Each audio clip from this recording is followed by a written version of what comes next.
من أطيب الحلويات اللي تاكلوها هي حلو الجيلي. خلينا نشوف المقادير ولا تنسوني بالسبسكرايب.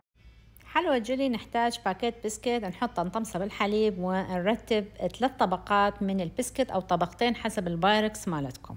أنا سويت 3 طبقات على هذا البايركس الكبير عندي، كل مرة أغمسه بالحليب وبعدين أرتبها.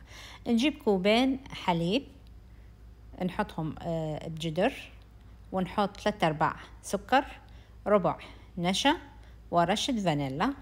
نحطهم كلهم، نحركهم كل الزين حتى بعدين نحطهم على النار. نحرك المواد أول شي تتجانس، بعدين نحطها على النار إلى أن تثخن هالشكل شوية عندنا. بعدين نشيلها من على النار ونفرغ بها علبة قشطة كاملة فوقاتها، ونحرك المواد كلها حتى تتجانس عندنا وتصير كلها مادة كريمية أو مثل القشطة الكريمية تكون. القشطة صارت عندنا جاهزة.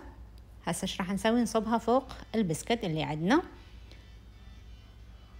وهي حارة طبعا هالشكل. نصبها فوق البسكت اللي يمنا ونرتب القشطة كلها فوق البسكت، خاصة عندنا بالزوايا حتى لا تفوت عندنا من نصب الجلي ما يفوت الجلي على الزوايا ويخرب عندنا، يعني لا ينزل على البسكت. فنرتبها بهالشكل هذا كلها تتجانس، وبعدين نجي نحضر الجلو اللي هو كوب مي حار فقط. راح نحط كوب الكيس الجلي بيها ونحركه كل الزين. أنا سويت هنا 3 طبقات من الجلي، سويت الأحمر والأخضر والأصفر. حبيت أشوف شلون راح يطلع الموديل، يعني هي نفس الشيء لأن أنا ما انتظرت عليه فترة طويلة، مفروض أنتظر فترة طويلة حتى تصير الطبقات كل وحدة لون بهالطريقة هاي. وإذا تشوفون قدامكم تركتها إلى أن تبرد وانطتني هاي النتيجة.